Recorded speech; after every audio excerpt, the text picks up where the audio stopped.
Eh bien, chers amis, très heureux de vous retrouver ce soir pour cette 20e émission. Pascal, merci de te manifester. Alors, on avait vu ton message et on t'en remercie. Merci à tous nos auditeurs et nos auditrices qui nous suivent émission après émission. Merci pour ton message, en tout cas, qui nous va droit au cœur. Je le publie. Merci de nous avoir fait découvrir ce livre. J'espère que vous êtes nombreux à l'avoir découvert avec Pascal. C'est formidable aussi pour la maman que je suis, bien sûr. Il y a eu une belle émission. Je suppose que c'est à ça que tu fais allusion à propos de l'éducation des enfants, éducation non autoritaire, comme je vais vous le montrer très bientôt sur le sommaire. Je ne pourrai pas vous suivre en direct, pas d'accès Internet. J'écouterai dès demain. Bonne soirée. Apparemment, tu as trouvé une solution. Eh ben, écoute, c'est super. En tout cas, merci pour ton message. Ça fait plaisir. Ça nous met en forme, surtout en début d'émission. Et donc, le sommaire, vous l'avez sous les yeux. Alors, il nous reste un nombre de pages relativement réduit ce soir, ce qui nous permettra de faire ce qu'on appelle une lecture croisée. C'est-à-dire qu'une fois terminé ce livre, c'est la moindre des choses. Vous voyez que dans la première partie, on a abordé la superstition la plus dangereuse. Dans la deuxième partie, on a abordé les preuves de l'autorité. Dans la troisième partie, c'était les effets de la superstition qui se sont déclinés dans une partie 3A avec les effets du mythe sur les maîtres, les effets du mythe, donc de la superstition, enfin en tout cas du gouvernement sur les exécutants. Et puis, on a vu dans l'émission du 3 août, partie 3C, les effets du mythe sur les cibles, non sans avoir étudié les expériences de Milgram dans l'émission auquel il faudra vous référer très souvent, numéro 6, expérience de soumission à l'autorité. Et puis, on a abordé la partie 3D le 8 août, émission numéro 9, avec les effets du mythe sur les spectateurs. Dans l'émission numéro 10, les effets du mythe sur les avocats, partie 3E.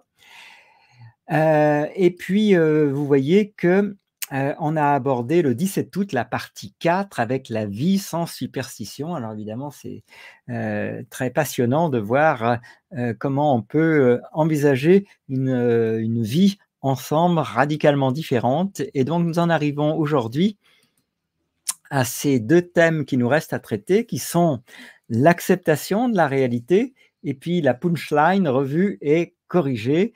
Ensuite, il y a une dédicace qui ne manque pas d'intérêt. Et puis, à propos de l'auteur, et enfin, évidemment, l'adresse de son site que je vous invite à visiter. Alors, Pascal, contente d'être avec vous, contente d'être avec toi et avec tous ceux qui voudront bien se joindre. Je vous rappelle que le livre est désormais disponible en téléchargement dans son intégralité et qu'on a mis à votre disposition un lien que je vais vous reposter volontiers.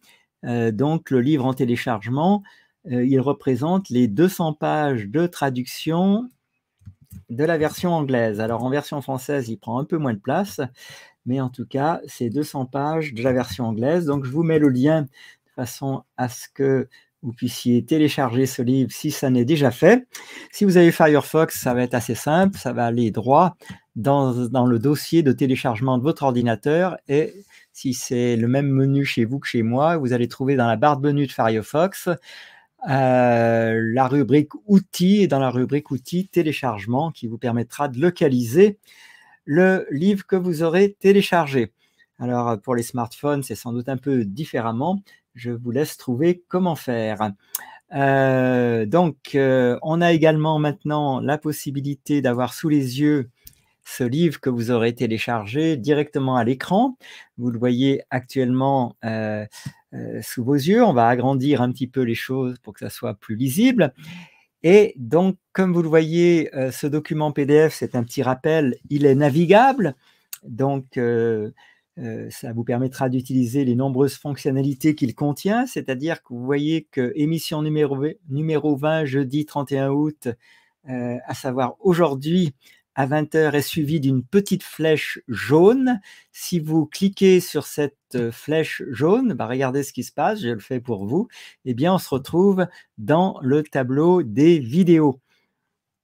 Et inversement, dans ce tableau des vidéos, la première colonne, vous remarquez que les émissions sont numérotées et donc que ces chiffres sont soulignés, ce qui signifie que si vous cliquez dessus, eh bien, vous allez directement à l'émission concernée. Je vais donc cliquer pour les besoins de notre émission sur le chiffre 20 et donc me retrouver de fait dans l'émission numéro 20 d'aujourd'hui. Donc, vous voyez, vous n'avez pas besoin de chercher les pages et de perdre du temps avec ça. Donc lecture croisée, vous disais-je, puisque dans un deuxième temps de cette ultime émission, on va vous partager un livre qu'on a commandé et reçu qui s'appelle La fin du mal.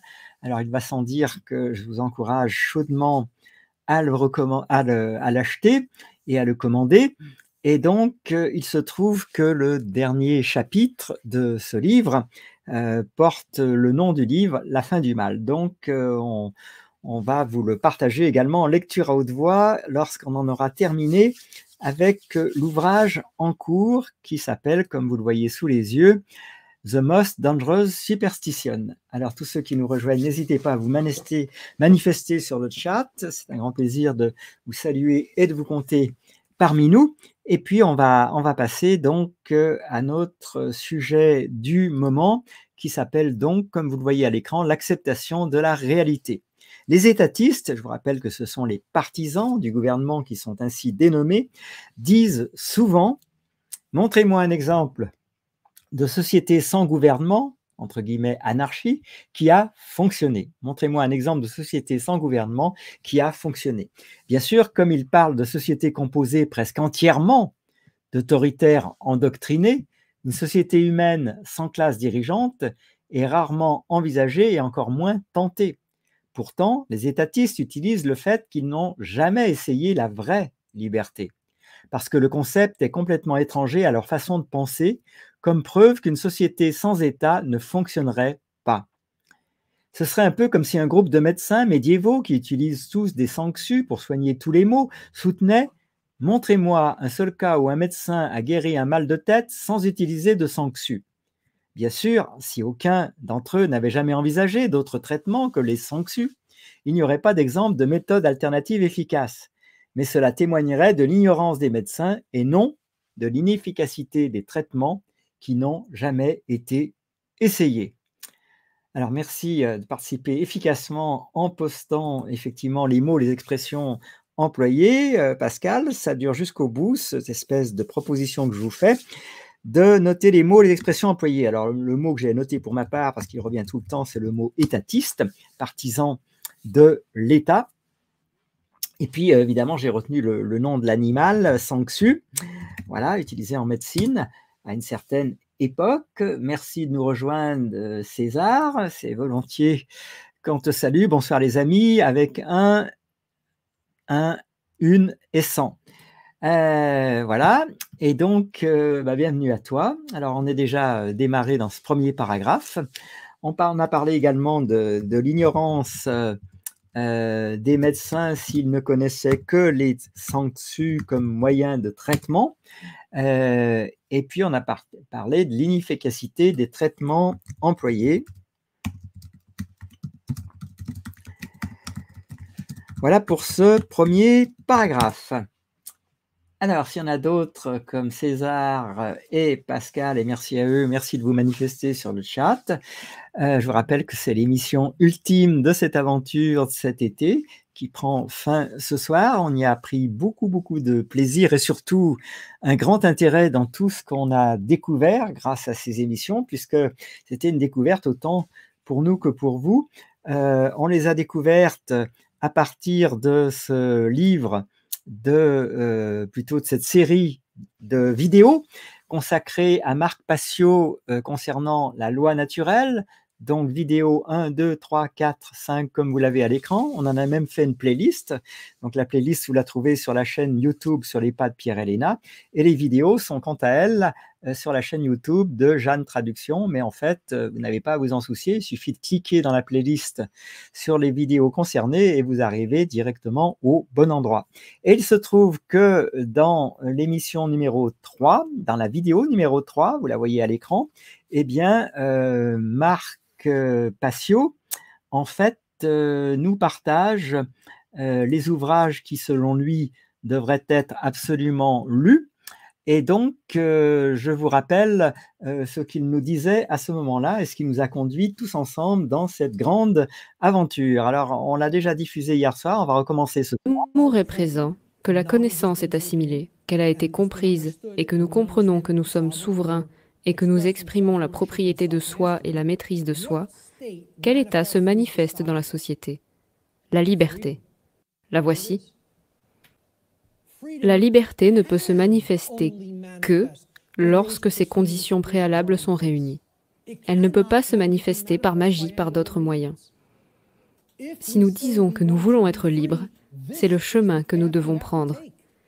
La conscience, l'acceptation de la vérité et la compréhension de notre propre souveraineté par la maîtrise de soi. Cela ne peut se produire d'aucune autre manière. Ce n'est pas possible. Voici l'image que j'ai choisie pour la liberté. Elle vient de la couverture d'un des plus grands livres, je pense, qui a été écrit par des mains humaines. J'ai lu beaucoup de livres dans ma vie et pour moi, dire ça, c'est un grand compliment. Je pense que je suis un assez bon juge des livres qui peuvent transmettre une certaine sagesse aux gens. Et je vous le dis, vous devez lire ce livre, La fin de tout mal par Jérémie Locke, si vous ne l'avez pas déjà lu. C'est l'image de couverture de ce livre. Un livre très rare à trouver physiquement en ligne. Si vous le trouvez à un prix décent, achetez-le et donnez-le à d'autres personnes ou vendez-le à d'autres personnes. J'avais un exemplaire physique de ce livre. Je l'ai prêté, puis j'ai oublié à qui je l'ai prêté. Ça arrive, non? Mais c'était un livre rare. Et je pense qu'il n'a été imprimé qu'à quelques milliers d'exemplaires. Il n'a jamais été réimprimé. C'était une impression unique ou quelque chose comme ça. Il n'a jamais été réédité. Vous trouverez ce livre à 150 ou 200 $ dans certains endroits. J'ai fini par le trouver sur une source étrangère en ligne pour 20-25 $. Et j'ai sauté dessus et j'ai enfin une nouvelle copie physique de ce livre.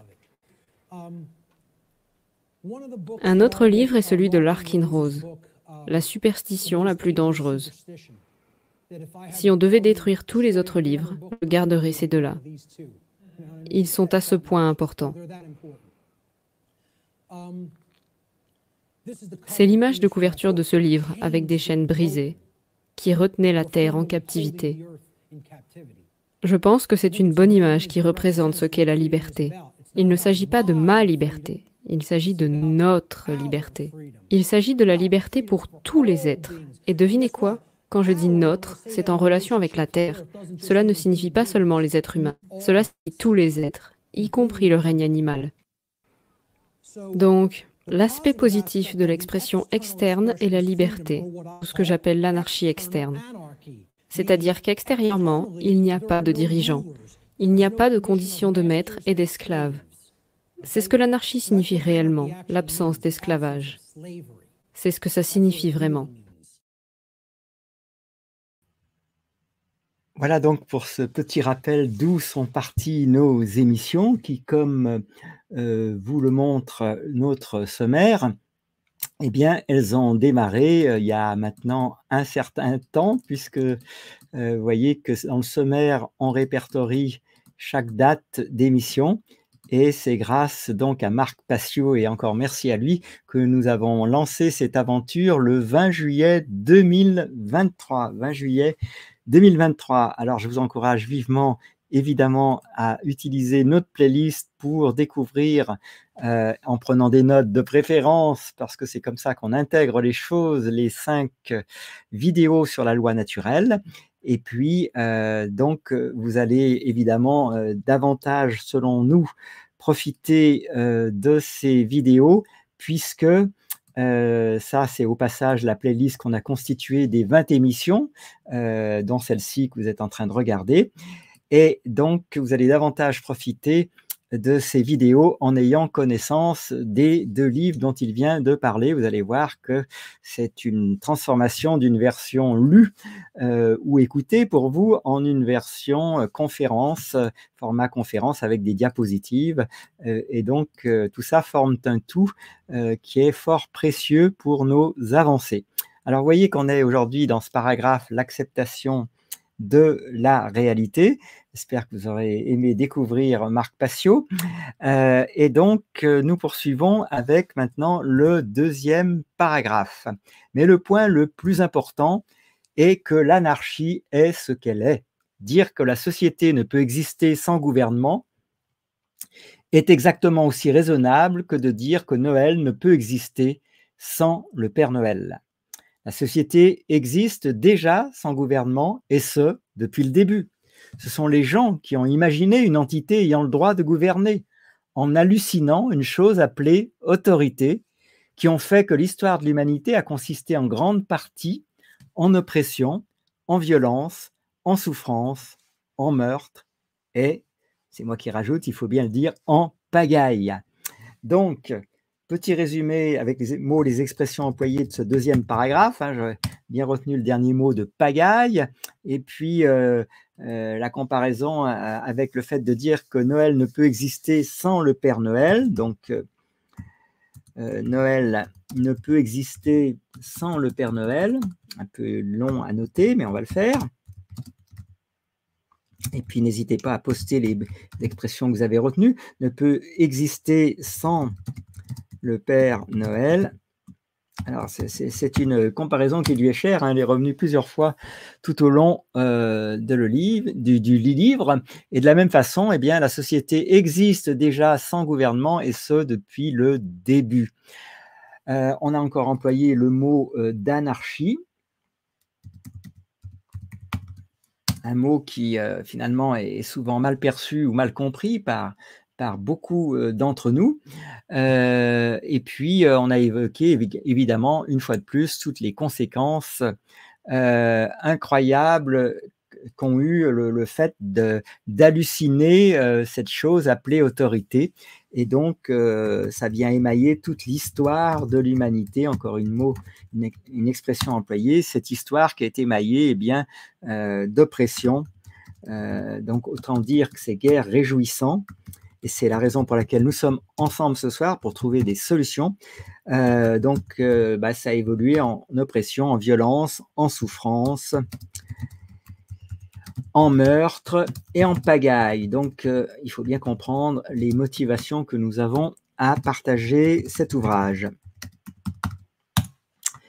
Donc, voilà quelques mots de ce paragraphe. Alors, paragraphe suivant. Paradoxalement, les étatistes, donc les partisans du gouvernement, évoquent souvent les morts et les souffrances qui surviennent lorsque 2 groupes ou plus se disputent pour savoir qui devrait être en charge, placé entre guillemets.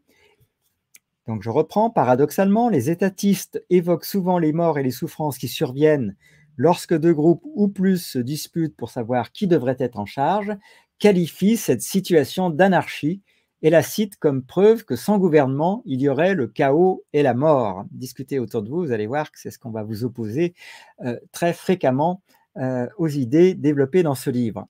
Mais ces effusions de sang et cette oppression sont le résultat direct et évident de la croyance en l'autorité et non le résultat de l'absence de gouvernement. Est-ce que vous faites bien la différence? Sont le résultat direct et évident de la croyance en l'autorité et non le résultat de l'absence de gouvernement. Alors, il faut constamment avoir en tête, même si c'est une redite pour certains d'entre vous, ce schéma qui vous montre que dans ces 4 pavés, vous avez des mots comme croyance, conception, potentiel, action, résultat.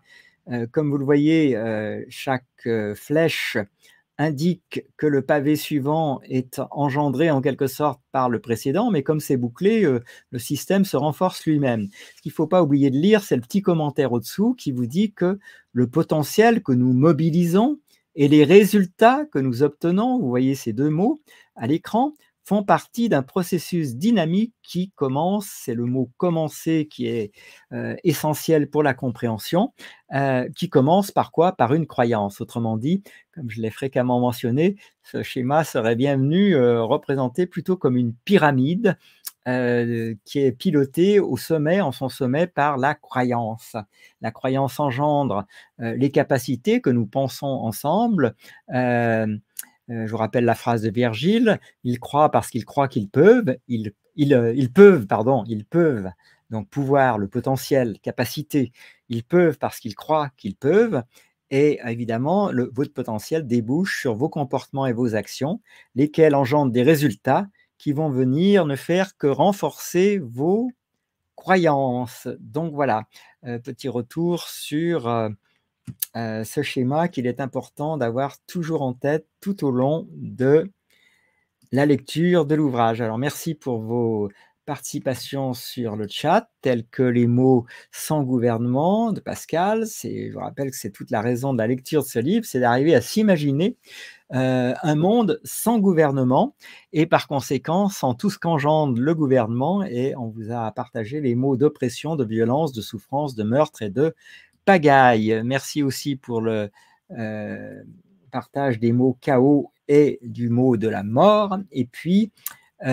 toujours merci à Pascal, c'est le résultat de l'autorité, tout à fait. Et donc, c'est important de l'avoir remarqué. Alors, on est toujours dans l'acceptation de la réalité.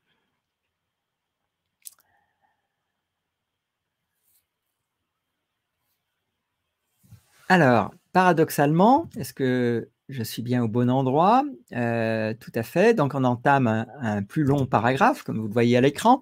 Paradoxalement, les étatistes évoquent souvent les morts et les souffrances qui surviennent lorsque deux groupes ou plus, alors on vient de le lire, se disputent pour savoir qui devrait être en charge, qualifient cette situation d'anarchie et la citent comme preuve que sans gouvernement, il y aurait le chaos et la mort. Alors, je ne relis pas tout le paragraphe, je passe maintenant au suivant. Par sa nature même, le gouvernement n'apporte rien de positif à la société. Il ne crée aucune richesse et ne génère aucune vertu.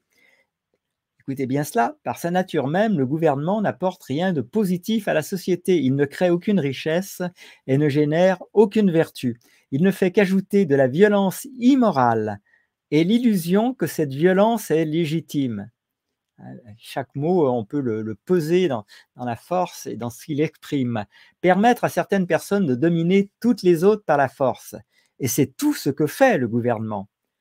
Permettre à certaines personnes de dominer toutes les autres par la force. Et c'est tout ce que fait le gouvernement. N'apporte à la société aucune parcelle de talent, notez bien, de capacité, de productivité, de débrouillardise, d'ingéniosité, de créativité, de connaissance, de compassion, ou de toute autre qualité positive possédée par les êtres humains.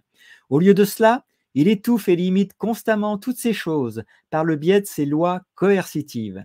Il est destructeur et insensé d'accepter l'idée que la civilisation nécessite la limitation forcée des possibilités et la restriction violente de l'esprit humain, que la société civile ne peut exister que si le pouvoir et la vertu de chaque individu sont vaincus et supprimés par une bande de maîtres et d'exploiteurs, que l'on ne peut pas faire confiance à l'homme moyen pour se gouverner lui-même, que le seul moyen de faire briller la moralité et la vertu de l'humanité est d'écraser le libre arbitre et l'autodétermination de milliards d'êtres humains et de les transformer tous en marionnettes obéissantes et irréfléchies d'une classe dirigeante et en source de pouvoir pour les tyrans et les mégalomanes, que la voie de la civilisation passe par la destruction du libre arbitre, du jugement et de l'autodétermination de l'individu. Alors, d'aucuns qui ne sont peut-être pas habitués à avoir lu tout ce qui a précédé avec nous pourront trouver ce jugement quelque peu sévère. Malheureusement, il est là pour illustrer comme le sommaire vous le montre sous vos yeux, l'acceptation de la réalité. Et c'est vrai que ce n'est pas facile d'accepter cette réalité que finalement, toutes ces injustices qui nous font plus que nous choquer, hein, qui nous pourrissent la vie, car comment peut-on être heureux quand on est face à l'injustice permanente, eh bien, ils sont engendrés par le fait même de donner du crédit à un gouvernement, de donner du crédit à son autorité. Alors, paragraphe suivant, toujours pour illustrer ce thème de l'acceptation de la réalité, eh bien, c'est le fondement, le cœur et l'âme, c'est le fondement, le cœur et l'âme de la superstition appelée autorité. Lorsque les gens seront prêts à reconnaître cet odieux mensonge pour ce qu'il est et commenceront à accepter la responsabilité personnelle de leurs propres actions et de l'état de la société, et pas un instant avant, alors la véritable humanité pourra commencer.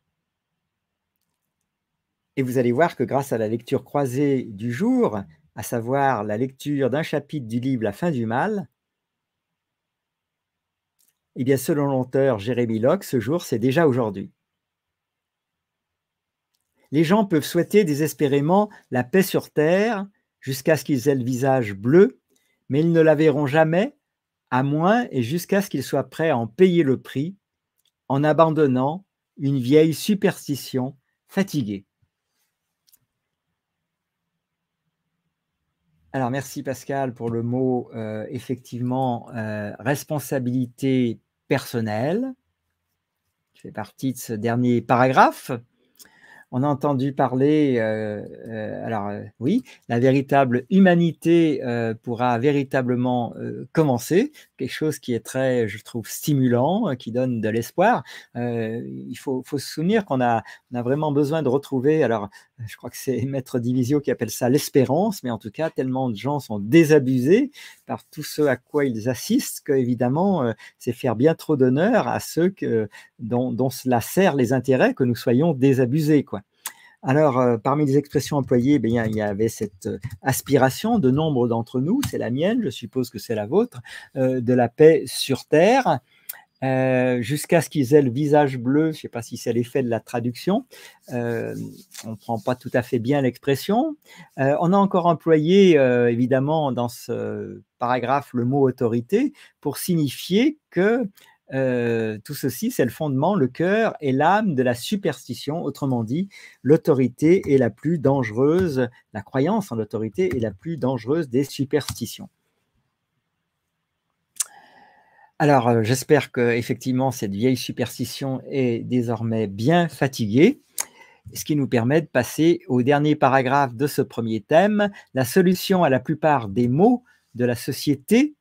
Écoutez bien, et que vous, chers auditeurs, chères auditrices, reconnaissiez le mythe de l'autorité pour ce qu'il est, que vous y renonciez en vous-même et que vous commenciez à déprogrammer et à réveiller toutes les personnes que vous connaissez qui, à la suite de leur endoctrinement dans le culte de l'autorité et en dépit de leurs vertus et de leurs nobles intentions, écoutez bien, continuent à soutenir et à participer à la machine d'oppression et d'agression violente, anti-humaine, destructrice et maléfique, connue sous le nom de gouvernement.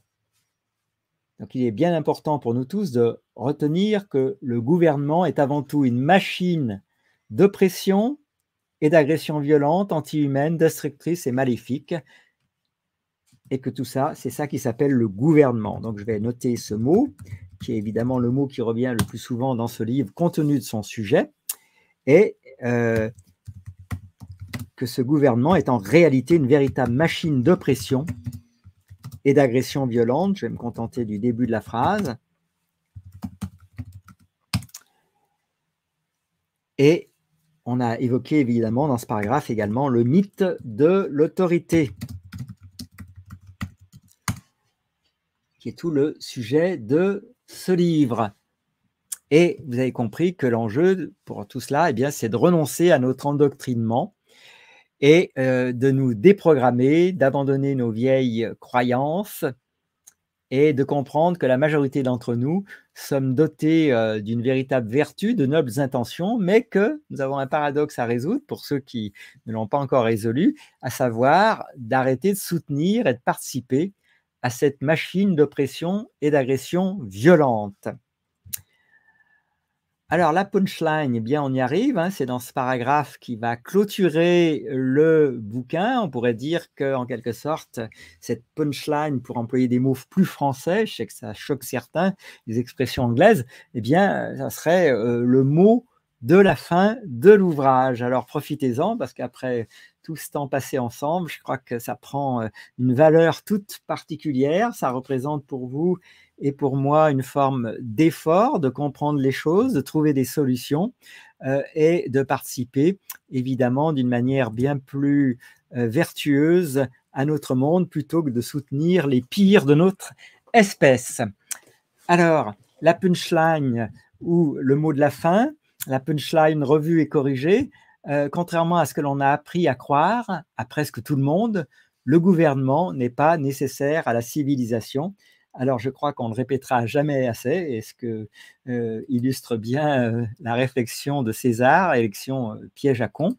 Donc, contrairement à ce que l'on a appris à croire à presque tout le monde, le gouvernement n'est pas nécessaire à la civilisation, il n'est pas propice à la civilisation, il en est même l'antithèse. Il ne s'agit pas de coopération, de travail en commun ou d'interaction volontaire, ce n'est pas une coexistence pacifique, c'est de la coercition, de la force, de la violence.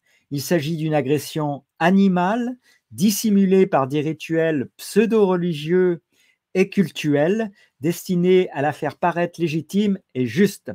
Donc vous voyez que cette phrase révèle qu'il y a une tromperie évidemment dans cette manière de présenter les choses, et évidemment qui en est responsable, c'est autant nous qu'eux. C'est une brutalité brute, déguisée en consentement et en organisation. C'est l'asservissement de l'humanité, la soumission du libre arbitre et la destruction de la moralité sous couvert de civilisation et de société. Le problème n'est pas seulement que l'autorité peut être utilisée pour faire le mal, le problème est que dans son essence la plus fondamentale, elle est mauvaise. Dans tout ce qu'elle fait, elle met en échec le libre arbitre de l'être humain en le contrôlant par la coercition et la peur. Il supplante et détruit les consciences morales, les remplaçant par une obéissance aveugle et irréfléchie. Elle ne peut être utilisée pour le bien, pas plus qu'une bombe ne peut être utilisée pour guérir un corps. Elle est toujours une agression, toujours l'ennemi de la paix, toujours l'ennemi de la justice. Dès qu'il cesse d'être un agresseur, il cesse de correspondre à la définition d'un gouvernement.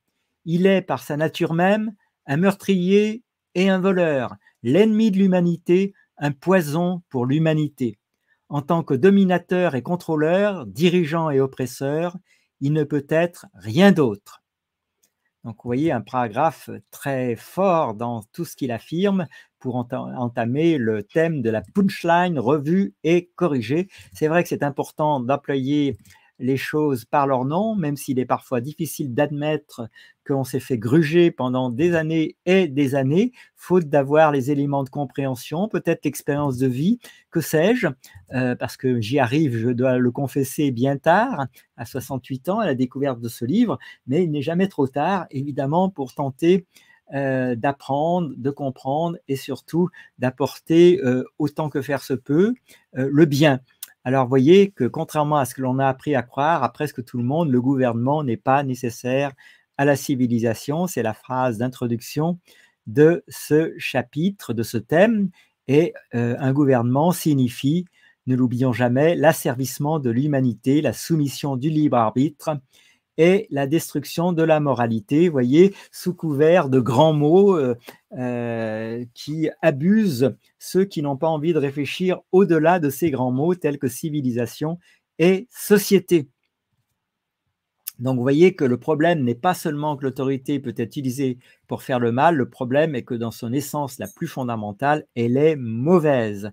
Donc, je vous conseille vraiment de faire un petit résumé de ce paragraphe sans concession, tellement il vous aidera à argumenter auprès de votre entourage, de vos amis et même de vos plus proches, car il est important de partager nos découvertes avec les autres. Le prétendu droit de régner, à quelques degrés, sous quelque forme que ce soit, est le contraire de l'humanité. L'initiation à la violence est le contraire de la coexistence harmonieuse.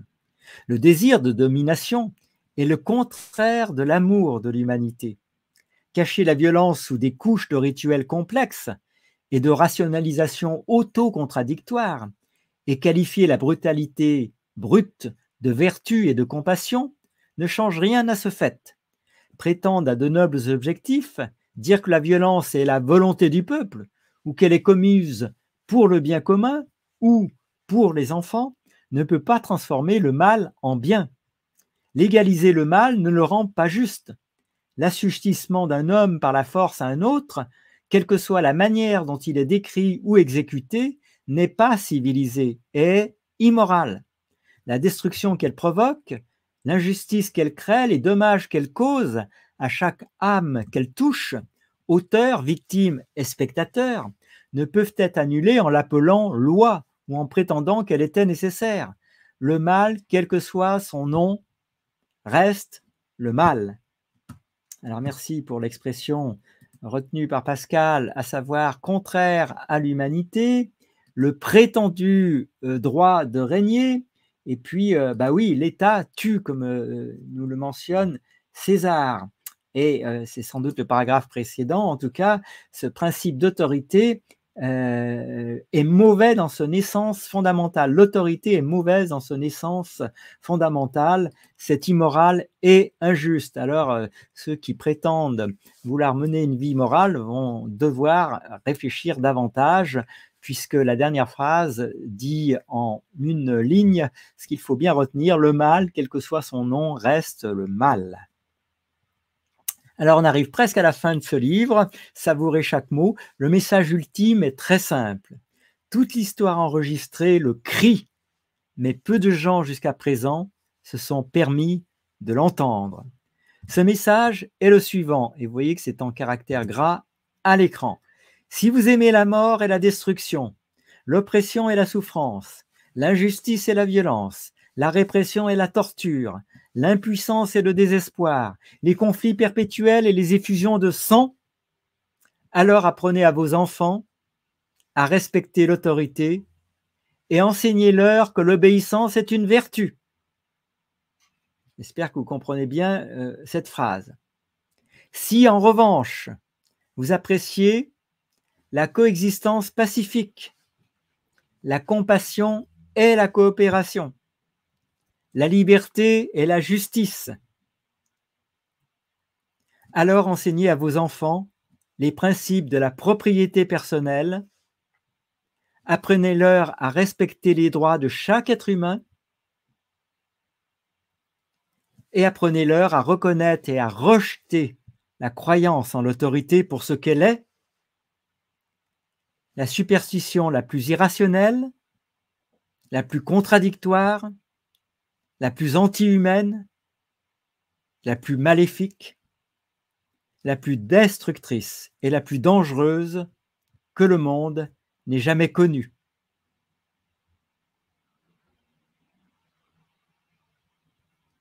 Alors dites-moi si les dernières lignes de ce livre, que je trouve extrêmement puissantes, fortes, vous parlent comme cela me parle, en tout cas, vous touchent, vous rejoignent, extrêmement important, ce respect dont nous parle aussi Pascal, des droits de chaque être humain. Ces dernières lignes, peut-être qu'il faut je ne sais pas, les graver chez vous en gros caractères, les afficher dans vos toilettes ou ailleurs, que sais-je, que vous les ayez toujours sous les yeux et que tous ceux qui vous rendront visite puissent en prendre connaissance et que peut-être cela entame une discussion ce que tu traduis aussi à ta manière, César, les mains plus haut que l'État, l'humain, pas les mains, l'humain plus haut que l'État. En tout cas, merci pour votre participation. Et puis, vous voyez, la dédicace, je la trouve vraiment intéressante. Ce livre est dédié à 2 personnes. Alors, vous allez vous reconnaître, je l'espère. Ce livre est dédié à 2 personnes. La première qui, après avoir lu ce livre, désobéit à un ordre de nuire à quelqu'un d'autre. Mesurez la portée. La première qui, après avoir entendu ce livre, désobéit à un ordre de nuire à quelqu'un d'autre. Et la deuxième est la personne qui, de ce fait, ce quelqu'un d'autre, n'est pas lésé. Ce livre est dédié à 2 personnes. La première qui, après avoir lu ce livre, désobéit à un ordre de nuire à quelqu'un d'autre. Et la personne qui, de ce fait, n'est pas lésée. Voilà, je trouve l'expression de l'auteur intéressante, voire amusante, mais en tout cas, c'est une dédicace fort heureuse, selon moi. Et puis, à propos de l'auteur, eh ben, l'Arconne Rose, qui se décrit lui-même comme un ennemi de l'État, vit avec sa femme et sa fille dans l'est de la Pennsylvanie. Auteur de plusieurs autres livres, dont The Iron Web et How to be a Successful Tyrant, The Megalomaniac Manifesto. Monsieur Rose est un partisan de la liberté individuelle, de la propriété individuelle et d'une société volontaire qui s'exprime ouvertement et qui est connue dans tout le pays. Pour de plus amples informations, veuillez consulter le site, donc notez ce lien que je vais également vous poster dans le chat. Alors, je vous ai également, j'ai également fait l'expérience que vous pouvez lire très facilement ce site en anglais pour ceux qui ne sont pas familiers de la langue de Shakespeare. En passant par Google Translate, eh bien, vous allez obtenir une lecture bien plus aisée pour ceux qui ont besoin. Et puis, j'ai également noté pour ma part le lien suivant que je vous poste, qui est un lien préconstruit pour vous. Donc, le temps de vous le poster, vous allez l'avoir sur le chat. Et donc, quand vous utilisez Google Translate, ça vous donne ce type de lien que vous avez à l'écran. Et avec ce lien, eh bien, vous allez pouvoir donc découvrir l'Arconne Rose en français.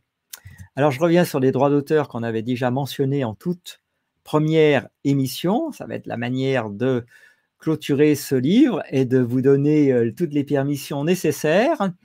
Note sur les droits d'auteur, un copyright est généralement une menace implicite. Ne copiez pas ceci, sinon, point d'exclamation, il va vous arriver des bricoles.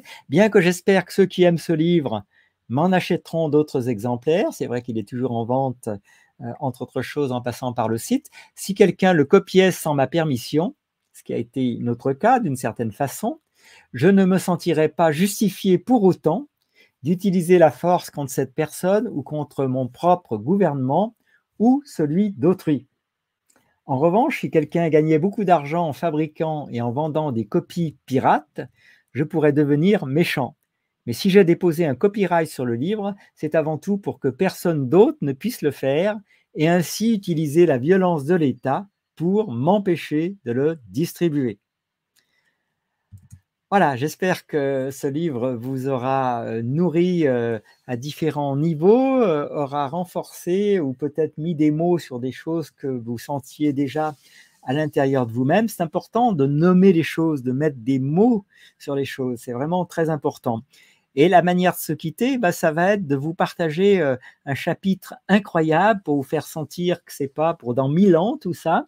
C'est certainement pour plus bientôt, je ne sais pas si c'est très français ce que je raconte, que vous ne pouvez l'imaginer vous-même. Et ça, c'est ce que nous transmet le livre qui s'appelle « La fin du mal ». Alors, pour cela, je vais vous mettre très bientôt sous les yeux, en tout cas si ça veut fonctionner, le dernier chapitre de La fin du mal, un chapitre absolument extraordinaire. Alors, je ne sais pas si vous êtes comme moi, parfois, quand j'ai un nouvel ouvrage dans les mains, et j'ai cet ouvrage en face de moi, il est posé devant moi, il n'est pas que sur l'écran, ce livre qui s'appelle La fin du mal de Jérémie Locke. Alors, c'est un grand, à la fois mystère, mais un grand plaisir de découvrir que, alors que Marc Passio le dit introuvable, vous pouvez le trouver très facilement en version française. L'anglais, je n'ai pas cherché. Et donc, procurez-vous ce livre. Vous allez voir, c'est un vrai bonheur pour 5 €. Difficile de se faire autant plaisir, je trouve. Et donc, je vais vous mettre dans un instant à l'écran le chapitre 9 et vous allez avoir le plaisir de découvrir le contenu de cet ouvrage. Alors, La fin du mal, chapitre 9, les pages 95 à 101. Et donc, ça marche pour l'écran. Voilà, petit réglage et nous allons y être. Donc, vous voyez, je vous rappelle que La fin du mal de Jérémie Locke, c'est un texte anglais original de 2005 et qu'on doit la traduction, je n'ai pas encore fait les recherches sur le traducteur lui-même, à c.c.atman, A-T-M-A-N. Alors, dites-moi si vous êtes toujours là, si tout va bien pour vous. Vous voyez, on est arrivé à 45 minutes. Je pense qu'en environ un quart d'heure, on va pouvoir clôturer dignement cette longue aventure ensemble. Et en tout cas, je vais à nouveau vous remercier d'y avoir participé avec autant de régularité pour certains d'entre vous et puis avec autant de curiosité, même pour ceux qui n'ont été que de passage. C'est important, il faut que les choses fassent leur chemin, que ce soit le bon moment, mais il ne tient qu'à nous de faire en sorte que ce soit le bon moment pour le plus grand nombre dans un temps court, les amis. Alors, je me sens très touché parce que nous élevons notre fils dans ce sens et que nous nous sommes sentis un peu seuls. On peut tout à fait comprendre cet isolement ou cette solitude quand on cherche à élever son enfant avec une éducation anti-autoritaire. Et bravo à toi surtout. On t'envoie plein de courage, même si ça ne va pas tout seul, parce que évidemment, on est dans un monde de transition, les amis. Il faut bien le comprendre et à mon avis, être dans un monde de transition, c'est quelque part un grand honneur que l'univers nous fait quand on réalise la densité de souffrance qui a été commise dans toute l'histoire de l'humanité avec ce piège qu'on a presque envie de qualifier d'absolu, mais il ne l'est pas, puisque je pense que là, nous avons une piste plus que sérieuse. Il ne tient qu'à nous de la mettre en pratique. Alors, voici comment se présente la fin du mal selon Jérémie Locke. La voix, V-O-I-X, est un principe de l'intelligence, d'où l'importance de cette lecture à haute voix que je vous en fais et que je vous encourage à en faire grâce aux précieux documents que vous avez maintenant en français. Donc la voix VOIX est un principe de l'intelligence. La voix est la forme la plus élevée de communication entre les êtres de la plus haute intelligence. La passion et le sentiment que les gens sont capables de mettre derrière leurs mots, la passion et le sentiment que les gens sont capables de mettre derrière leurs mots peuvent changer des vies et changer des mondes. Donc ne sous-estimez pas, ceux qui m'écoutez, votre propre voix et la passion et le sentiment que vous allez mettre dedans. Car la passion et le sentiment que les gens, c'est-à-dire vous et moi, sont capables de mettre derrière leurs mots, peuvent changer des vies et changer des mondes. Les quelques-uns qui parviennent à un aperçu de la puissance de la voix apportent soit une destruction folle, soit une liberté impressionnante. Chaque grande et terrible culture introduite dans le monde a été apportée par le principe de la voix. Toute rébellion et toute révolution qui ont détruit les cultures ou les empires ont été provoquées par le pouvoir de la voix. Les hommes qui ont compris le principe de la voix ont irrévocablement changé notre monde. Le principe de la voix se trouve dans chaque élément de la communication humaine. L'écriture et les livres sont des formes moindres de la voix humaine. Chaque transmission de mots contient le pouvoir de changer des vies. Lorsqu'elle est accompagnée par la passion de la vie, la voix seule a le pouvoir de libérer des mondes. Alors encore une fois, ne sous-estimez pas le pouvoir de votre propre voix. Le principe de la voix explique pourquoi la liberté est fonction de la population. À mesure que la population augmente, il est plus difficile pour la culture de garder le contrôle sur la parole des gens. Plus les gens communiquent entre eux, plus vite ils apprennent leurs propres valeurs. L'augmentation de la population apporte l'augmentation de la liberté dans le monde en raison du pouvoir de la voix. Quand les gens ne sont pas entravés par les chaînes de la culture et quand ils ne croient pas aux mensonges qu'ils sont impuissants, ils peuvent tout changer. Pour changer le monde, vous devez avoir la foi que vous avez une telle capacité en vous. Vous devez ouvrir votre bouche et parler. Le principe de la voix est la passion de convaincre, la passion d'enseigner et la passion de créer la foi. Cela vous renforcera et, si vous choisissez de l'utiliser, vous changerez des vies. Alors ce texte final est une véritable transmission, une véritable mission que je me fais volontiers le relais, en tout cas que je vous confie, et parlons maintenant du futur. Les rêves qui brûlent dans les cœurs de milliards de personnes se sont renforcés au cours des millénaires. Les siècles de destruction causés par la tyrannie ne resteront pas sans réponse. Les enfants de ce monde ont droit à une liberté de l'esclavage qui ne peut être satisfaite que par l'éradication totale du mal sur terre. Chaque rêve de nourrir les affamés, de vêtir ceux qui sont nus et d'aider les pauvres est exaucé dans cette cause. Les êtres humains sont capables de répondre à chaque besoin et désir de notre monde en utilisant les principes que nous apprenons tout autour de nous. Lorsque les obstacles du mal sont retirés de la vie des gens, la technologie et la prospérité progressent à une échelle exponentielle. Avec seulement des degrés limités de liberté dans un petit pourcentage du monde, les êtres humains ont guéri des dizaines de maladies et découvert des méthodes pour nourrir des milliards de personnes. Tous les conforts de la vie moderne ont été rendus possibles par des personnes ayant la foi de réussir. Demandez-vous quels miracles peuvent être accomplis quand ce petit pourcentage devient la liberté parfaite et qu'il atteint chacune des milliards de personnes sur Terre. Ceci est la valeur infinie des êtres humains. Et c'est moi qui rajoute, ce message s'adresse à vous personnellement, vous êtes la clé.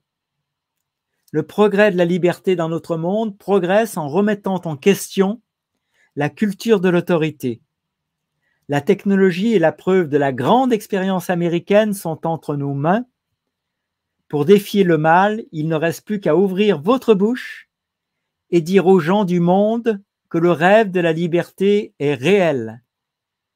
C'est vous qui enseignerez au peuple de la terre leurs valeurs. C'est vous qui mènerez à bien la plus grande révolution de l'histoire de l'humanité. Pour défier l'autorité du mal, vous devez démanteler ces outils de violence et de culture. La culture est démantelée aussi simplement que par la désobéissance au contrôle de la parole. Lorsque vous dites ce que vous pensez et que vous refusez de vous offenser lorsque les autres font la même chose, les cultures ne peuvent pas survivre. Il n'y a rien à craindre de la liberté. La violence est l'outil du premier et du dernier recours pour le mal. Ceux qui l'utiliseront pour asservir ne peuvent pas être laissés en vie. Une révolution parfaite. Le prix de la liberté est le sang. C'est une vérité immuable.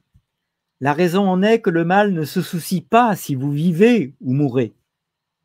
Le mal ne s'arrêtera devant rien pour obtenir la maîtrise sur vous. Une révolution parfaite est une révolution où tout le sang payé pour la liberté est payé par les tyrans et où aucun n'est payé par des innocents.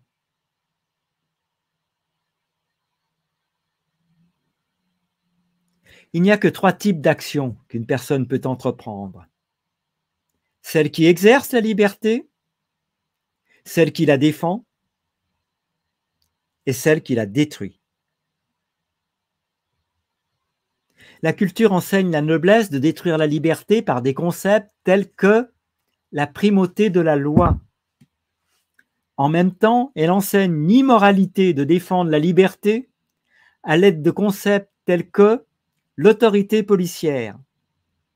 La culture ne peut pas être autorisée à continuer. Tant que des hommes de violence fouleront la terre avec un grand T, ils trouveront des moyens de créer des cultures sous la menace de la mort. La défense de la liberté est toujours juste et aucun tyran ne peut être épargné. Il n'y a aucun rôle approprié pour la tyrannie dans la vie des gens. Dès que vous cédez aux forces de la contrainte au nom de la vie, vous avez perdu votre vie, car elle appartient à ceux qui vous contrôlent. La vie est liberté. Sans liberté, votre vie appartient à un autre. La liberté doit être défendue à tout prix et en tout temps. Gouvernez-vous, car c'est la nature d'un individu. Vous, et vous seul, contrôlez vos actions et votre esprit.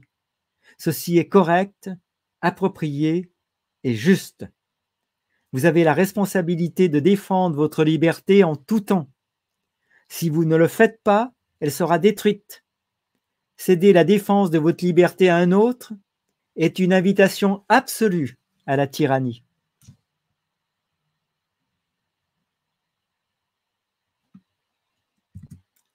La souveraineté personnelle est la fin du mal. Quand chaque personne sur Terre se défendra elle-même et ce qu'elle aime, quand le mal ne peut même pas s'implanter parce que tous les gens l'observent et reconnaissent qu'il cherche à détruire leurs valeurs. C'est l'exact opposé du mal parfait, où chaque personne est esclave et maître d'esclaves. La liberté parfaite, c'est la vie, et en elle, il n'y a pas d'esclave ni de maître d'esclaves. La liberté parfaite est la vie. Terre, avec un grand T. Les cultures de la terre vous enseignent d'accepter, de céder et d'obéir. La fin du mal se trouve dans le refus de cet esclavage de l'esprit. Pour que la fin du mal soit atteinte, il faut enseigner à tous les hommes qu'ils ne doivent obéissance à personne. Il faut leur apprendre que les désirs et les rêves de leur cœur sont appropriés et bons.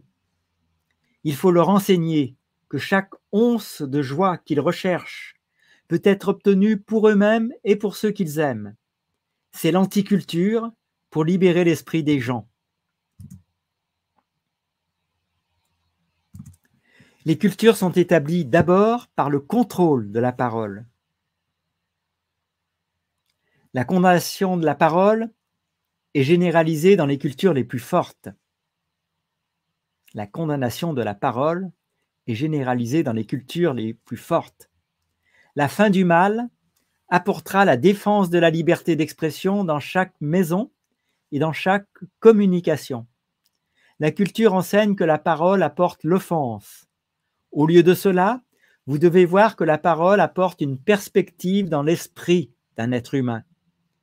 Ignorez les interprétations de la culture et observez l'intention et le ressenti de ceux qui vous parlent. Et ensuite, répondez. Le contrôle de la parole est brisé par le pouvoir de la voix.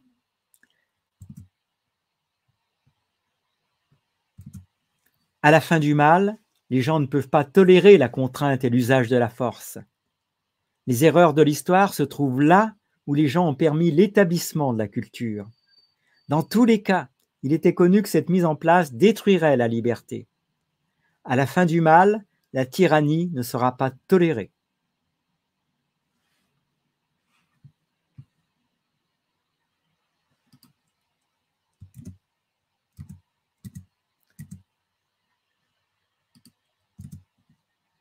Vous ne devez allégeance à aucune nation et à aucune loi.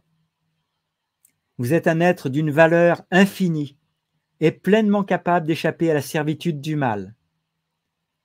Lorsque vous vous sentez obligé de ne pas parler, parlez. Quand vous êtes opprimé par la loi, contournez-la. Quand la violence vous menace, écrasez-la.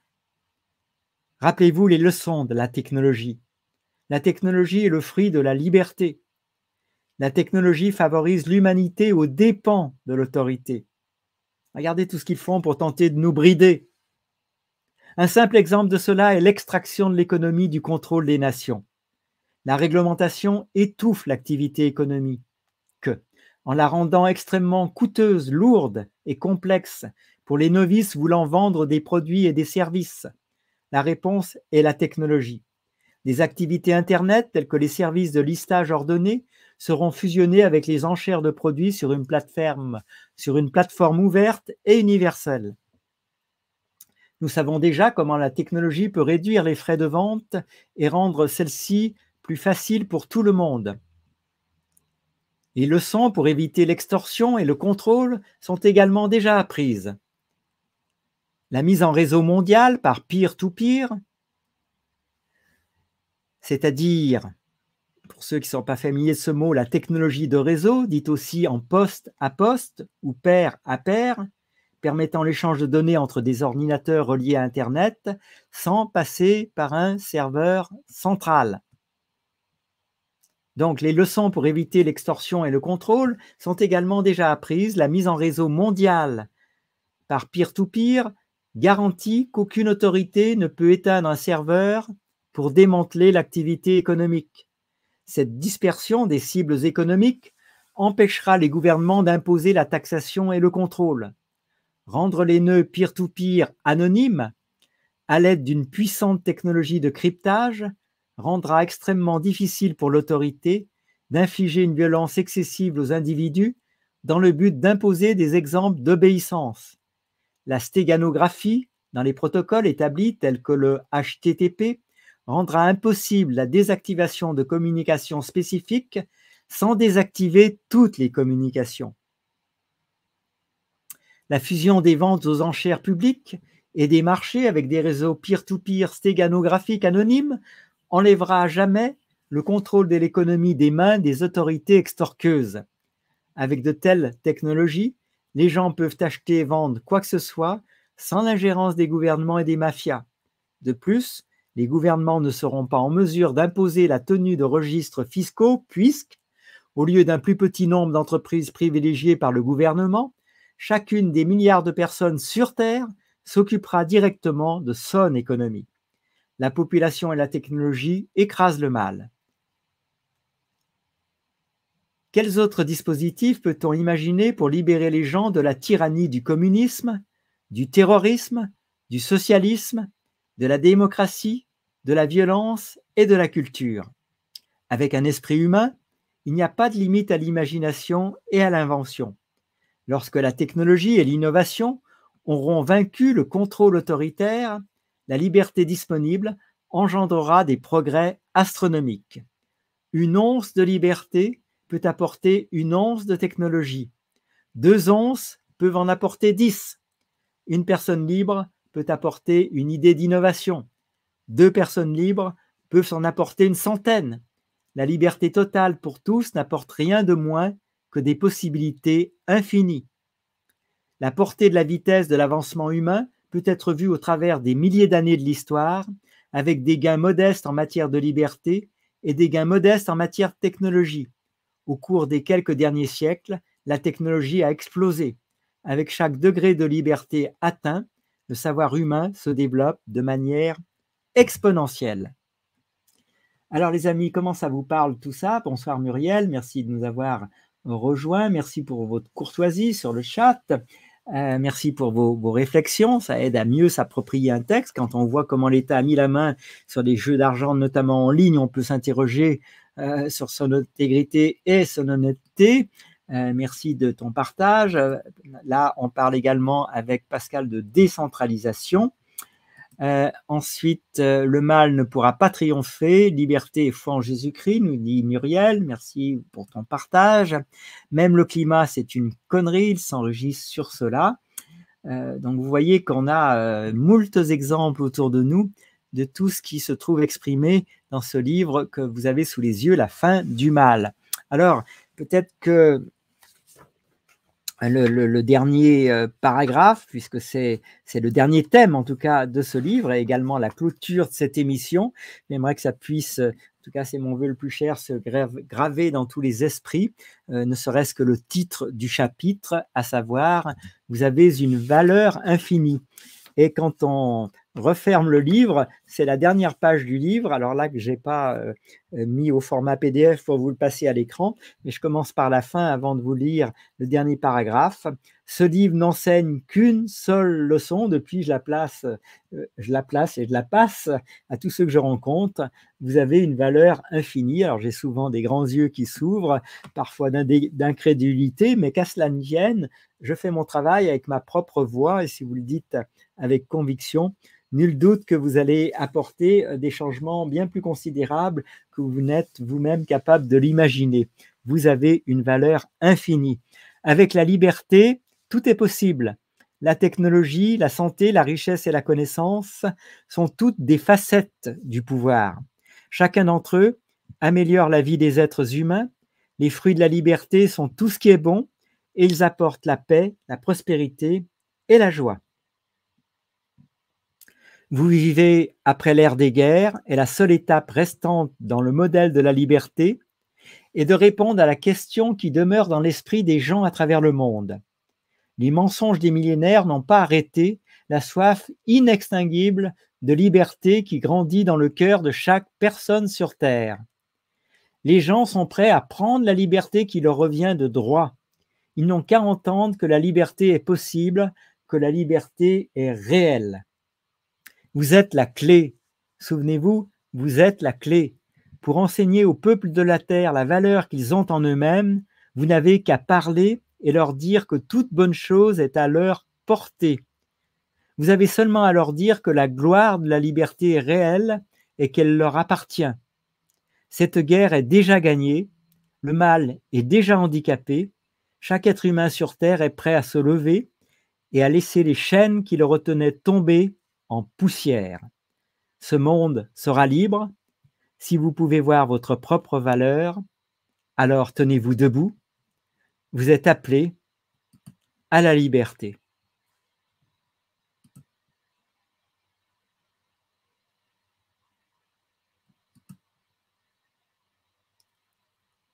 Fin de nos émissions avec ces 2 livres prodigieux. Je vais vous laisser en silence avec tout cela parce que je pense que c'est peut-être la meilleure manière d'intégrer tout cela. Non sans vous avoir remercié une nouvelle fois d'avoir été avec nous tout au long de ce chemin. Je vous souhaite évidemment une vie belle et heureuse. Si j'arrive, alors ma voix se perd un peu parce que je suis à la recherche de ce livre d'Anthony Robbins, dont le titre se suffit peut-être à lui seul, qui s'appelle « Pouvoir illimité ». En tout cas, je vais vous laisser très bientôt dans ce silence que va laisser la fin de ces émissions.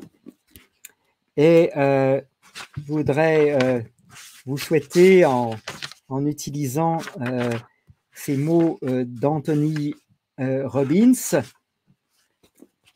je voudrais vous partager quelques lignes du dernier chapitre du livre Pouvoir illimité, Vivre l'excellence, le défi humain. Avec cette citation de Jean-Paul Sartre, l'homme n'est pas la somme de ce qu'il a, mais la totalité de ce qu'il n'a pas encore, de ce qu'il pourrait avoir.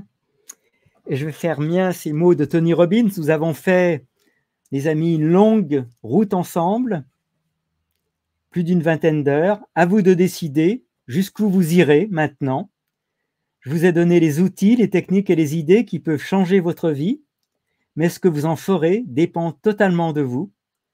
Lorsque vous refermerez votre ordinateur, bien qu'ayant l'impression d'avoir appris quelque chose, vous continuerez peut-être à vivre comme avant, ou peut-être tenterez-vous d'arriver à contrôler votre cerveau et votre vie. Vous pouvez produire les états et les croyances qui feront des prodiges pour vous et ceux que vous aimez.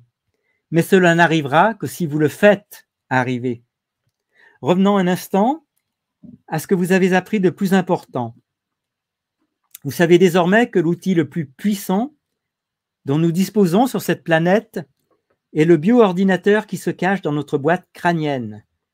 Correctement utilisé, votre cerveau peut donner à votre vie une dimension dont vous n'aviez même jamais rêvé.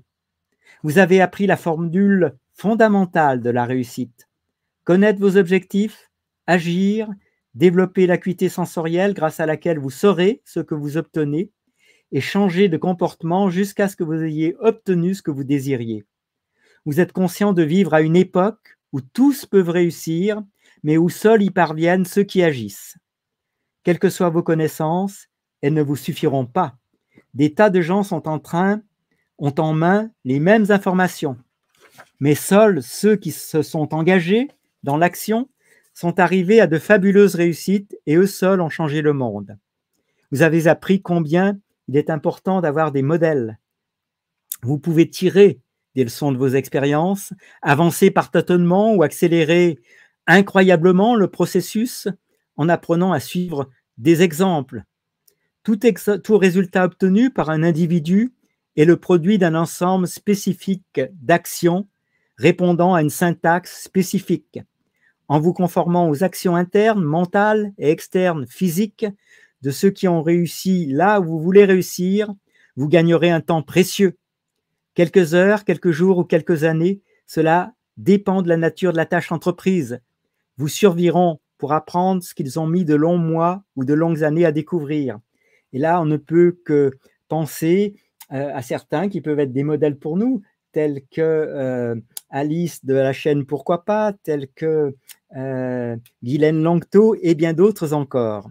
Vous savez aussi que la qualité de votre vie est celle de votre communication. La communication prend deux formes. Vous communiquez en premier lieu avec vous-même. Un événement n'a de sens que celui que vous lui donnez. Vous pouvez faire parvenir à votre cerveau les messages puissants, positifs et enrichissants qui vous permettront de tirer parti de tout ce qui vous arrive, ou lui envoyer des signaux qui lui disent simplement que vous ne pouvez pas faire ce que vous ne pouvez pas faire. Ceux qui excellent sont ceux qui savent profiter de n'importe quelle situation, si tragique qu'elle soit, pour avancer vers le succès. Des gens comme William Mitchell, Julio Iglesias ou Patrick Segal. Alors, c'est des références, hélas, américaines. Vous pouvez trouver vous-même des références plus proches de vous. Il nous est impossible de revenir sur le passé, de changer ce qui est arrivé, mais nous pouvons contrôler nos représentations de manière à ce qu'elles nous offrent quelque chose de positif pour l'avenir. Nous communiquons ensuite avec les autres, ceux qui ont changé notre monde, référence encore américaine, des gens comme John Fitzgerald Kennedy, Martin Luther King ou le Mahatma Gandhi, étaient tous des communicateurs de premier ordre.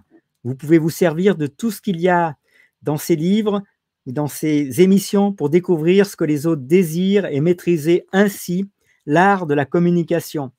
Vous avez enfin appris l'immense pouvoir des croyances. Des croyances positives peuvent faire de vous un maître, des croyances négatives un perdant. Vous avez appris à transformer vos croyances de façon à ce qu'elles jouent en votre faveur. Vous savez l'importance de la physiologie, l'importance des états intérieurs.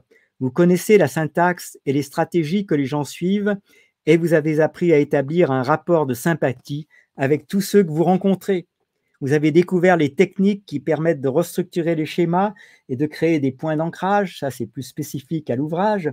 Vous devez maintenant savoir communiquer avec précision et talent, éviter le langage vague qui tue toute communication et utiliser le modèle de précision qui rend toute communication efficace.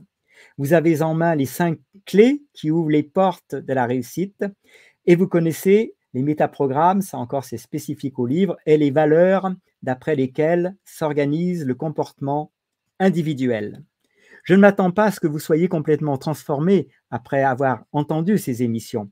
Certains des points que les auteurs ont abordés vous paraîtront plus faciles à comprendre que d'autres. Mais la vie a un effet évolutif. Le changement entraîne le changement. Le développement s'étend. En commençant à changer dans certains domaines, en développant ça et là vos capacités, vous transformerez lentement mais sûrement votre vie. Vous pouvez faire naître à la surface de votre vie des vagues qui prendront de plus en plus d'amplitude. On s'aperçoit quand on regarde en arrière que ce sont souvent les plus petites choses qui ont produit les plus grands effets. Pensez à deux flèches pointées dans la même direction. Si vous en orientez une un tout petit peu plus à droite ou à gauche, la différence ainsi créée sera d'abord à peine perceptible. Mais si vous suivez cette nouvelle direction sur des centaines de mètres, puis sur des kilomètres, vous vous éloignerez de plus en plus de la première jusqu'au moment où ce chemin n'aura plus rien à voir avec le premier. C'est ce que ces émissions peuvent vous apporter. Elles ne vous feront pas changer du jour au lendemain, à moins que vous ne passiez la nuit à travailler sur vous-même. Mais si vous apprenez à diriger votre cerveau, si vous comprenez, vous savez vous servir de la syntaxe, des sous-modalités, des valeurs, des métaprogrammes et d'une manière générale de tous les outils proposés, semaine après semaine, mois après mois, année après année, votre vie prendra une nouvelle orientation et n'aura un jour plus rien à voir avec ce qu'elle a été. Vous faites déjà à votre façon certaines des choses abordées, d'autres que vous avez découvertes pour la première fois, mais tout dans la vie est cumulatif. Si vous appliquez un des principes de ces émissions, vous faites un pas en avant, vous exercez une impulsion, et vous avez compris que le principe de nos émissions, c'est la désobéissance civile lorsque ce qu'on vous prescrit de faire n'est pas en accord avec votre conscience.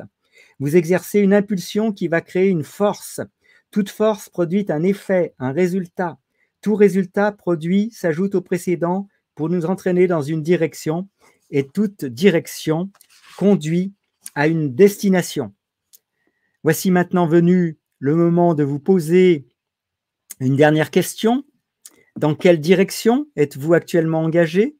Si vous suivez cette direction, où vous retrouverez-vous dans 5 ou 10 ans? Est-ce là que vous voulez aller? Soyez honnête avec vous-même. Comme l'a dit un jour John Nesbitt, la meilleure façon de prédire l'avenir est de se faire du présent une idée claire. Aussi, quand vous aurez fermé votre ordinateur, asseyez-vous et réfléchissez au chemin que vous avez pris et ce à quoi il vous a conduit. Si ce n'est pas ce que vous désirez vraiment, choisissez une autre voie. Si ces émissions vous ont appris une chose, c'est qu'on peut créer le changement presque en un éclair. Détenir le pouvoir suprême, cela signifie être capable de changer, de s'adapter, de se développer, d'évoluer, et je rajouterais de se déconditionner. Quand je vous parle de pouvoir illimité, je ne veux pas dire que vous réussirez toujours et que vous n'échouerez plus jamais, mais que vous apprendrez quelque chose de toutes vos expériences et que vous en tirerez profit, que vous transformerez vos perceptions, vos actions et les résultats que vous produirez, que vous serez capable de donner aux autres cette attention et cet amour qui sont la qualité même de la vie. J'aimerais vous proposer un autre moyen de changer votre vie et de vous assurer une réussite suivie. Trouvez une équipe dans laquelle vous voulez jouer. Nous avons, souvenez-vous, parlé du pouvoir en termes d'action conjointe. Le pouvoir ultime est le pouvoir de ceux qui agissent ensemble et non chacun de son côté. Cette équipe peut être votre famille ou un groupe d'amis, des associés ou des collègues de bureau. Et on travaille mieux et plus quand on travaille aussi bien pour les autres que pour soi. On donne davantage et on reçoit davantage. Si vous demandez aux gens de vous parler des expériences les plus enrichissantes qu'ils ont eues dans leur vie, ils évoquent généralement des choses qu'ils ont faites au sein d'une équipe. Il peut s'agir d'un sport qu'ils ont pratiqué avec une équipe qu'ils n'oublieront jamais, d'une tâche difficile qu'ils ont menée à bien avec des collègues de travail ou de quelque chose qu'ils ont accompli avec leur famille ou leur conjoint. Si vous faites partie d'une équipe, vous avancerez plus vite car les autres peuvent vous apporter un soutien ou une impulsion qu'il est impossible de trouver en soi. Les gens font souvent pour d'autres ce qu'ils ne feraient pas pour eux-mêmes et ce qu'ils en obtiennent en retour les récompenses. Si vous êtes vivant, vous faites partie d'une équipe. Votre famille, le réseau de vos relations, votre groupe de travail, votre ville, votre pays ou votre monde sont autant d'équipes dont vous faites partie. Vous pouvez rester assis sur un banc et regarder, ou vous pouvez vous lever et jouer. Je vous conseille de jouer, de vous joindre à la horde, de partager. car plus vous donnez, plus vous obtenez, et plus vous mettrez à votre service et à celui des autres ce que vous avez appris dans ces émissions, plus vous en tirerez profit. Assurez-vous que vous faites partie d'une équipe qui vous motive. Le cours des choses peut nous échapper. Nous pouvons savoir ce qu'il faut faire et ne pas le faire. La vie semble ainsi faite et on ne regarde pas plus loin. Elle suit les lois de la gravitation et nous attire vers le bas. Nous avons tous nos mauvais jours, nous passons tous par des phases au cours desquelles nous ne nous servons pas de ce que nous savons. Mais en nous entourant de gens qui réussissent, qui vont de l'avant, qui se montrent positifs, qui cherchent à produire des résultats et qui nous soutiennent, nous nous donnons les moyens de nous dépasser, de faire mieux et de partager davantage. Le plus beau cadeau que vous puissiez faire de la vie est d'être entouré de gens qui vous pousseront toujours à donner le meilleur de vous-même. Donc, le plus beau cadeau que vous puissiez recevoir de la vie est d'être entouré de gens qui vous pousseront toujours à donner le meilleur de vous-même. L'association est un outil puissant. Assurez-vous que ceux avec qui vous vous associez feront ainsi de vous un être meilleur. Une fois que vous faites partie d'une équipe, l'excellence vous lance un nouveau défi, devenir un meneur. Cela peut vouloir dire accéder au poste de président d'une richissime compagnie ou être le meilleur professeur, le meilleur commerçant, le meilleur parent que vous puissiez devenir. Les vrais meneurs connaissent bien l'effet cumulatif. Ils savent que les grands changements viennent de nombreuses petites transformations. Ils ont conscience de ce que font, de ce que tout ce qu'ils disent et font peut jouer sur la vie des autres dans un sens positif ou négatif. Lorsque j'étais au lycée, mon professeur d'expression verbale m'a dit un jour de rester en classe après les cours. Alors que je me demandais ce que j'avais bien pu faire de mal, il me parlait très gentiment. Je crois, monsieur Robbins, que vous avez le don de la parole et je voudrais que vous participiez la semaine prochaine à un concours. Je n'avais jamais pensé avoir un talent spécial dans ce domaine, mais il était si sûr de lui que je le crus. Et son message a changé ma vie. Il m'a mis sur ma voie, celle qui menait à ce que je suis aujourd'hui, un professionnel de la communication. Ce n'était qu'un grain de sable, mais qui a tout bouleversé. Celui qui veut conduire les autres doit avoir suffisamment de force et de perspicacité pour prévoir à l'avance quels résultats produiront ses actions, les plus anodines comme les plus graves. Les techniques de communication que ce livre vous a présentées permettent d'établir clairement ces distinctions. Nos sociétés ont besoin de modèles, de symboles d'excellence plus nombreux. Ma vie est devenue ce qu'elle est parce que j'ai eu la chance de recevoir de certains de mes professeurs ou mentors des présents inestimables. Et je me suis donné pour but de rembourser ce que je pourrais rembourser de cette dette. C'est ce que j'essaye de faire dans mon travail.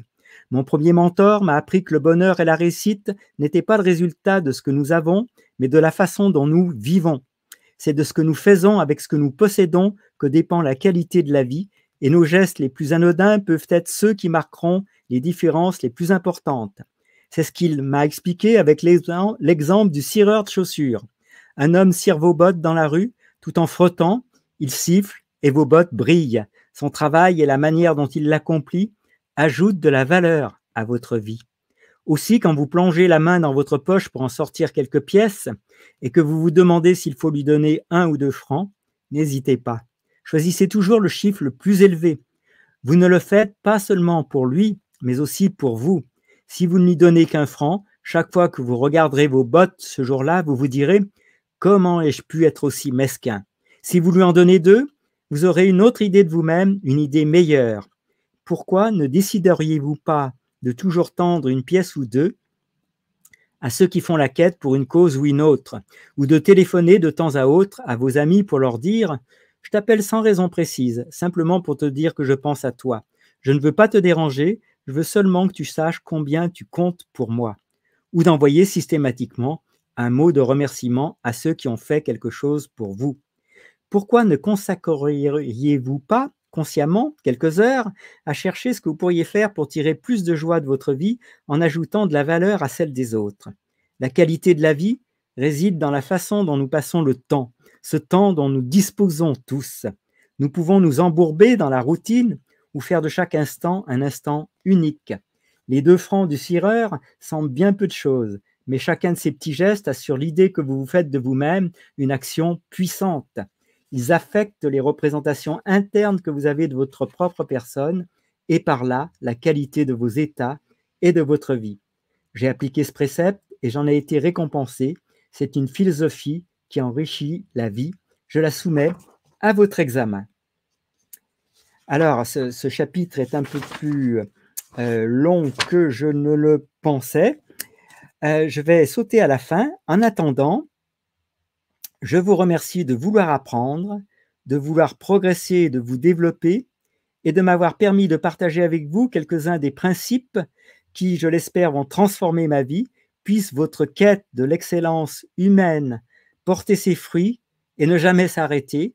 Puissiez-vous vous consacrer non seulement à tendre vers les objectifs que vous vous êtes fixés, mais les atteindre et vous en fixer d'autres. Puissiez-vous non seulement poursuivre les rêves que vous avez formés, mais en imaginer de plus beaux encore, non seulement jouir de cette terre et de sa richesse, mais en faire un lieu meilleur. Prendre non seulement ce que vous pouvez prendre de la vie, mais aimer et donner en toute générosité. Que la route monte vers vous, que le vent souffle toujours derrière vous, que le soleil réchauffe votre visage, que la pluie tombe doucement sur vos champs, et jusqu'à ce que nous nous rencontrions à nouveau, que Dieu vous garde doucement au creux de ses mains. Au revoir, Dieu vous bénisse. Qui brisons les barreaux des prisons pour nos frères. Oh.